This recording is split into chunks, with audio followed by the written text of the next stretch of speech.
I wanted to focus first. I know we're going to talk about different elements of the system, Yeah. but something I've been thinking about more the last little while, especially post pandemic, is loneliness. Yeah. It's something that some really important figures have been talking about and almost calling it an epidemic. I'm not sure if that's the right word, but it seems like it could be.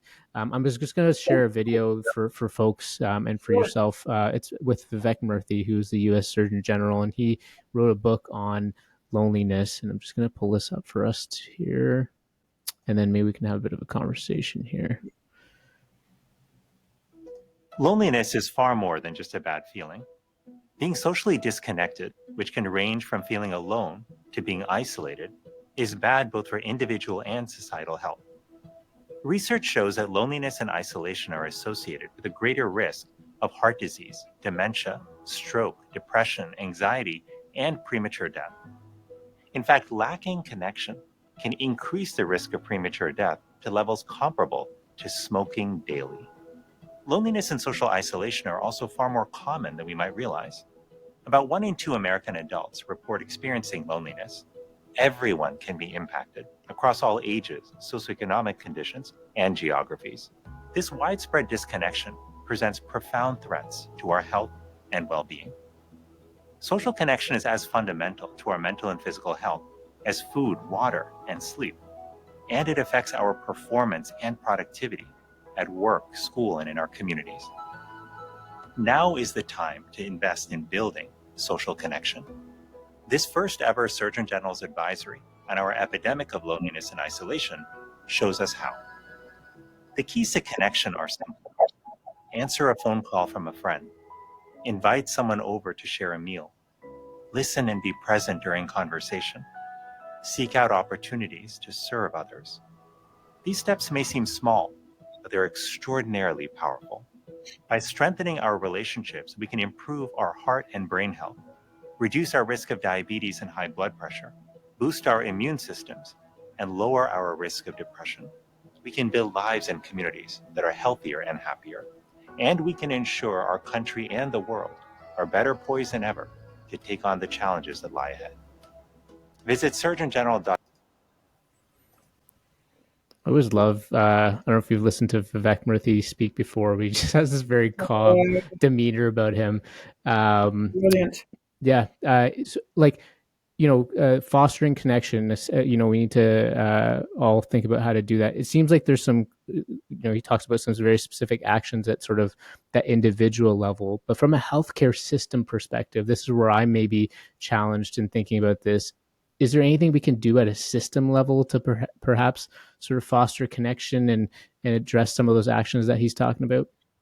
Well, I think we can. I mean, I think for example, if you look at COVID, some of the stuff that was done during COVID, and the concerns expressed by parents, families with children being isolated, and their only relationship was with a computer or some sort of a device, or you look at what seniors in long-term care facilities, isolated completely from family and anything else. I think there are things that we can do. Those are, I would say, that they're factors that need to be explicitly brought in to the planning discussions when we talk about what we want to do. Mm. So, how do you support that? In Europe, particularly in some of the Nordic countries, they talk about patients and families being co-producers of value in the health system, co-producers of value. So they are. It's just part of the way they do their thinking and their business, that looking at how you bring the community and the families, and I use families broadly speaking, into helping support and nurture individuals. The UK is doing some wonderful stuff too about, what they call family visiting, where they have the whole community is engaged in looking after themselves. So I think there are a lot of things that the healthcare system can do. The challenge is we talk about a healthcare system, but we're really not. We're very isolated and we're fragmented ourselves. And so, it's not a healthcare system, it's a sickness system where it's the only, I've often said, it's the only industry where we actually don't really look out the door and say, where are these people coming from? We do notionally, but,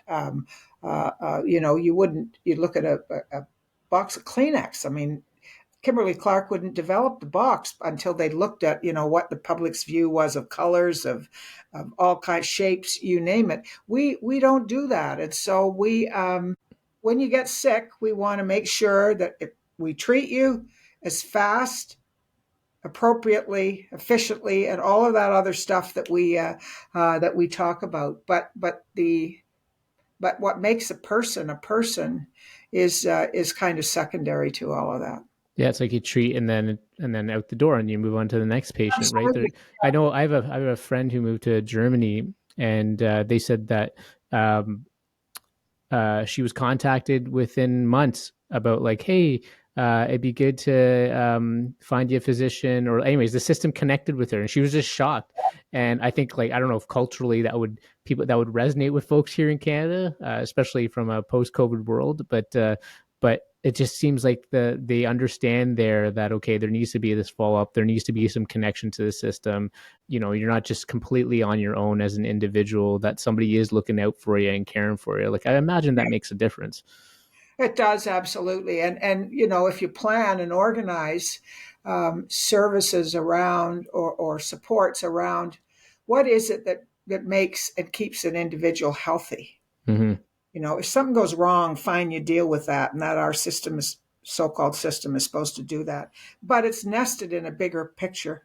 And so, it's not just, Mary's had her hip replaced, throw her out the door. And I'm overemphasizing to make a point, but the fact that Mary's now going back to a community where she's got her friends, she's got a library that she used to go to, or she, every 2 days goes down to the local coffee shop with her friends and all this sort of stuff.